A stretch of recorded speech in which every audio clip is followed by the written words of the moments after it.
বিএনপির ফখরুল ইসলাম মাঝে মধ্যে খুব বেয়াসাইজা কথা বলতেছে, ধরে কোন কথা ঠিক কিনা? ইসকনকে নাকি নিষিদ্ধ করা যাবে না, ইসকনকে নিষিদ্ধ করা যাবে না। তারপরে প্রথম আলো ডেলি স্টারের পক্ষে কথা বলতেছে। আমি বিএনপিদের বলবো, শহীদ জিয়ার আদর্শকে ভুলবেন না, শহীদ জিয়ার আদর্শকে গ্রহণ করে দল করেন। কোন লোক যদি কিছু না করেন নামাজ হবে? কেন হবে না? কারণ নবীর তরিকা হলো দুইবার বসা লাগবে 4 রাকাতের ভিতরে। উনি দুইও তো বসিছে, তিনও তো বসিছে, তার মানে নবীর তরিকা কি করছে? মাইনাস করে দিছে। এখন আপনাদের দায়িত্ব কি? আল্লাহু আকবার, আল্লাহু আকবার বলে নেতাকে খাড়া করা। কিন্তু নেতা যদি মনে করে 42 সাল পর্যন্ত আমি উঠবো না, সারা নেতারা এ কাউয়া কুটি গেল রে। আইয়া 2-3 জন ধরে অট্টেজর তুলে দেওয়া লাগে, আর মাইক পায়া বলে খেলা হবে। কিরে পাগলা, খেলবার গেলে মাজাত বল থাকা লাগবে, ধরে করে কথা ঠিক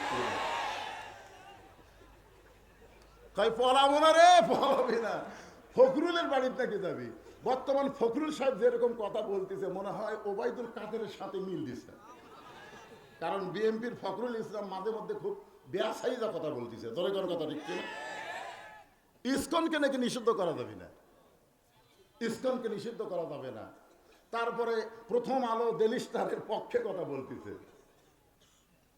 আমি বিএনপিদের বলবো, শহীদ জিয়ার আদর্শকে ভুলবেন না, শহীদ জিয়ার আদর্শকে গ্রহণ করে দল করেন।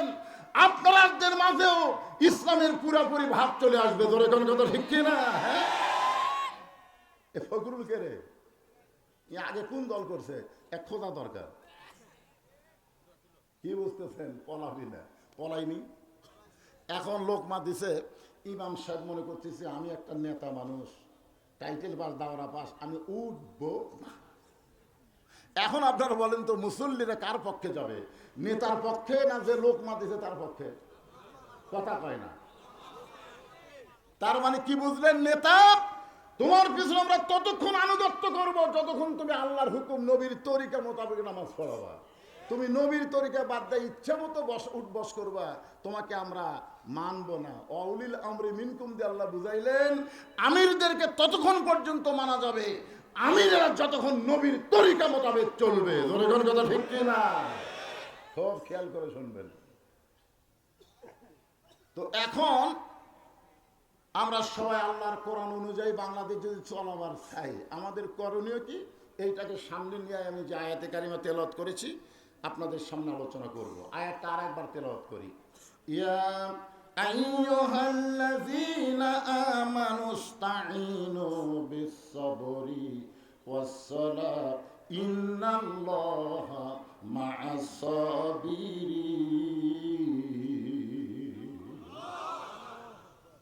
আপনারা বলেন তো, কোরআন দিয়ে যখন বাংলাদেশ চালু হবে, যিনি বাংলাদেশের প্রধানমন্ত্রী হবেন তার 1 নম্বর দায়িত্ব কি?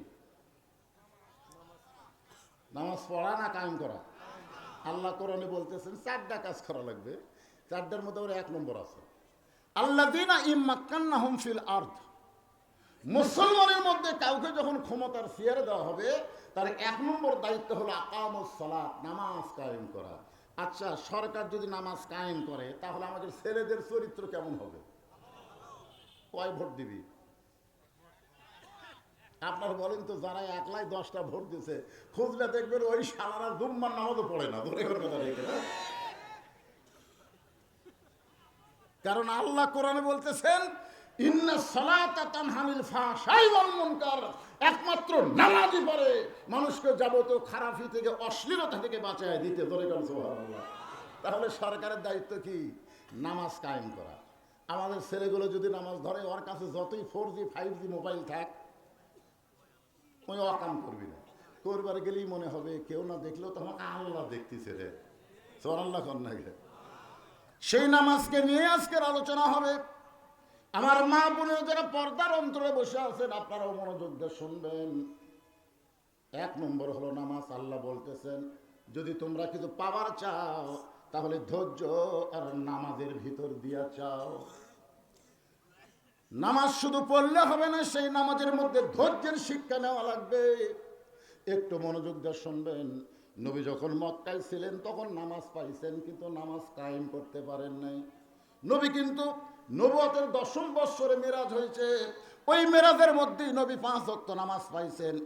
এই নামাজ পাওয়ার পর 3 বছর তিনি মক্কায় ছিলেন, কিন্তু নামাজ কায়েম করতে পারেন নাই।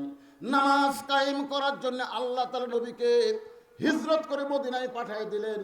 মদিনায় যাওয়ার পরে নবী যখন মদিনাকে রাষ্ট্র ঘোষণা করলেন, নবী যখন প্রেসিডেন্ট হয়ে গেলেন, ওই সময় নামাজ কায়েম করলেন। সুবহানাল্লাহ বলেন না কেন? কারণ মক্কাত নামাজ পাশে নবী আসলো ইমাম, আর আবু জেহেল হচ্ছে নেতা। নবী দেখলো না রে, হুজুররা যত ইমাম হোক আর আবু জেহেল মার্কা মানুষ যখন নেতৃত্বের আসনে থাকবে, তখন নামাজ পড়া যাবে কিন্তু নামাজ কায়েম করা যাবে না। নামাজ কায়েম করতে গেলে কি লাগবে?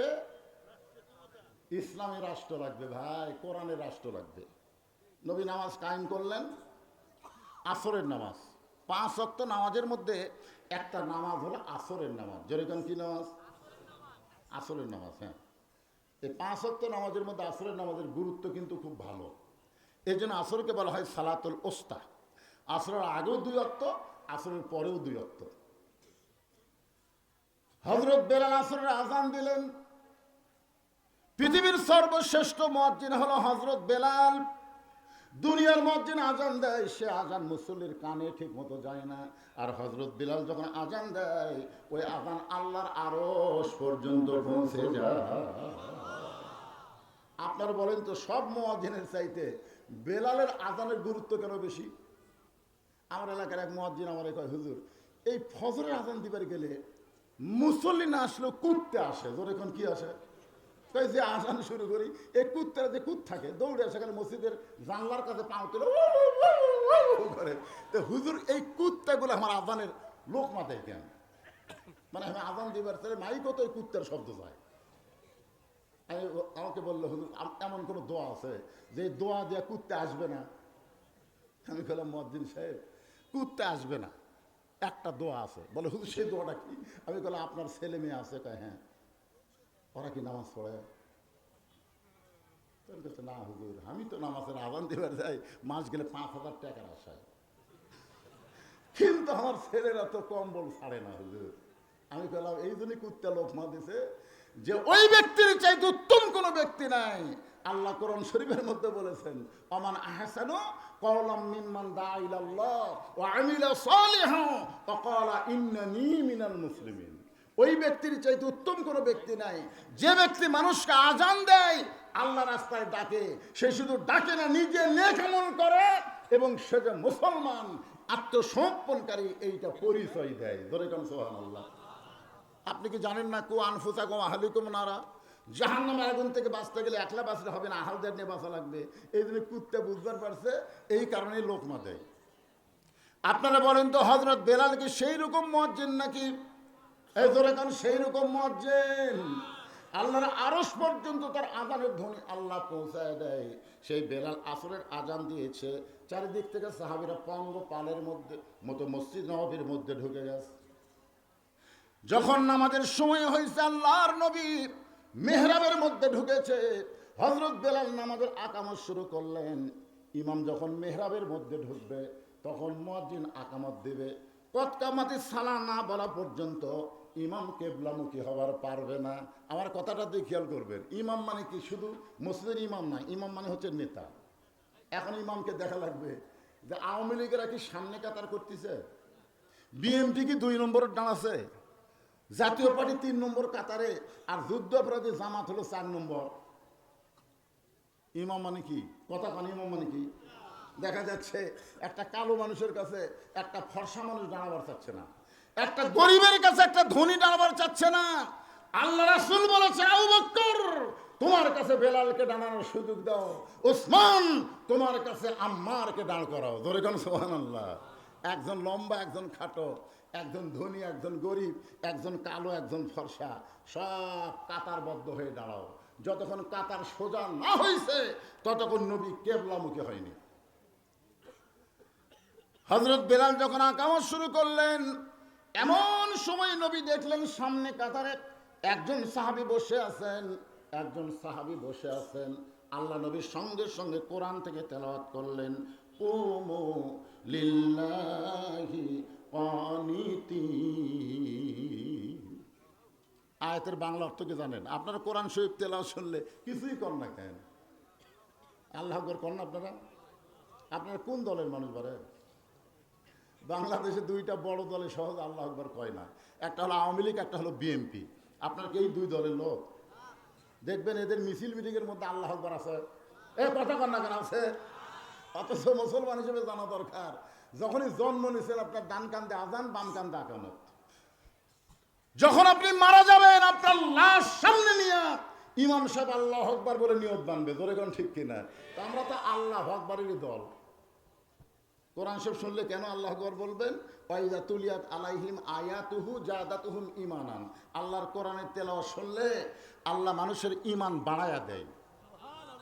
এই জন্য যখনই কোরআন তেলাওয়াত হবে জোরে পারেন আসতে পারেন আল্লাহু আকবার বলবেন। তবে জোরে বললে শয়তান বেজার হয়, এত জোরে দৌড় দেয়। রাসূল বলেছেন শয়তানের পিছন দিক দিয়ে বাতাস বের হয়। এই জন্য একটু আল্লাহু আকবার বলতে আপনাদের আপত্তি আছে?